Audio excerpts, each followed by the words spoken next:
It is 1 hour 30, Universal Time. I'm Jim Tedder in Washington. Iraqi Prime Minister Nouri al-Maliki has urged the country's Shiites and Sunnis to unite to defeat terrorism. Mr. al-Maliki made the statement in a speech to the Kurdish parliament in northern Iraq. In Baghdad, more than 15 people were killed in a second day of violence. Police say gunmen killed 7 people on a bus in a mainly Sunni Arab area. Earlier, bombs killed about 10 people in the Shiite area called Sadr City. Another bomb in central Baghdad killed 3 people. On Sunday, about 60 people were killed in the Iraqi capital. The United Nations Security Council has delayed a vote on a Japanese proposal to order restrictions against North Korea. Prime Minister Junichiro Koizumi of Japan says a vote is not needed while Chinese diplomats are in North Korea to discuss the recent missile tests. China is expected to urge North Korea to return to six-nation talks about the North Korean nuclear programs. The United States ambassador to the United Nations says he agrees with the decision to put off the vote to give Chinese diplomacy a chance to succeed. The United States says 6 weeks has been enough time for Iran to consider a proposal aimed at ending its nuclear activities. A State Department spokesman says any government could make a decision in a 6-week period that it will enter into talks and meet conditions.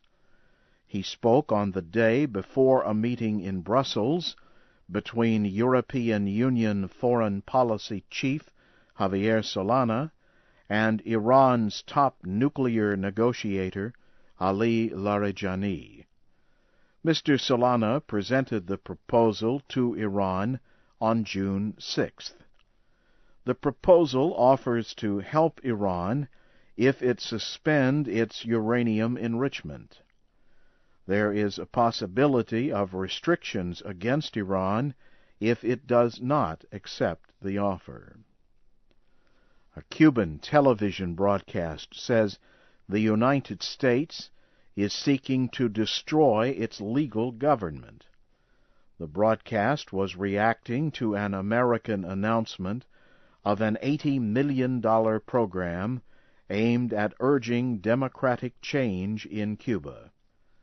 State Department officials said the money will go toward programs that help prepare Cubans for a future democratic government.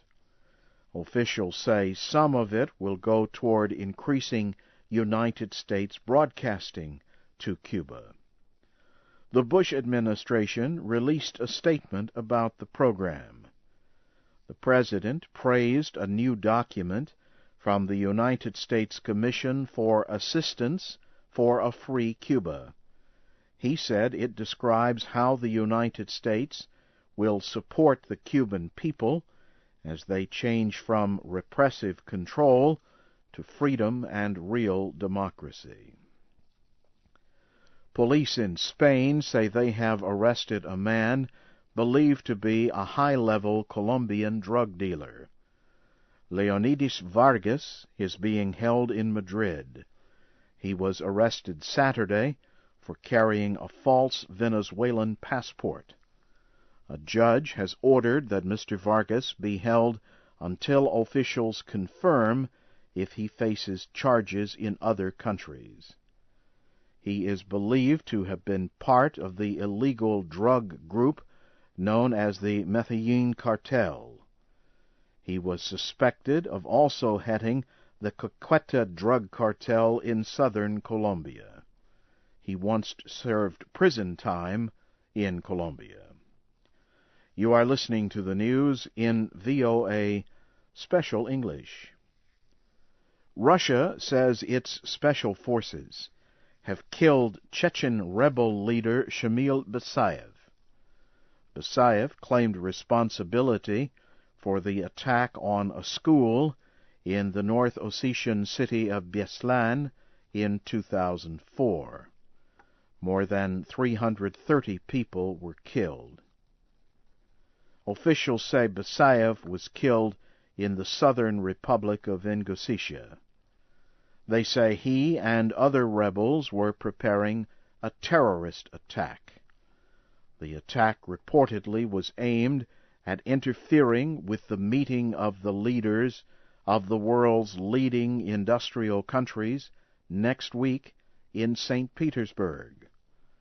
A Chechen rebel website denies that Russian forces killed Basayev. It says he died accidentally from explosives. American officials are still trying to confirm Basayev's death.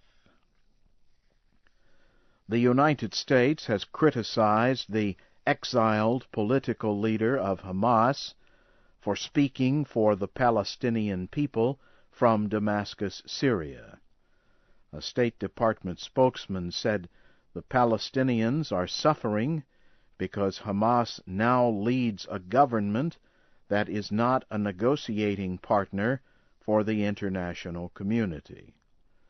Earlier, Hamas chief Khalid Meshal said the Palestinian people are united in wanting to trade a captured Israeli soldier for Palestinian prisoners held by Israel. The exiled political leader of Hamas said Israel must release Palestinian prisoners before a kidnapped Israeli soldier is freed. Israeli Prime Minister Ehud Olmert says he will not release any prisoners in exchange for the soldier. The United Nations says bird flu is spreading more quickly around the world. The UN is urging countries to develop action plans to use if the disease reaches them.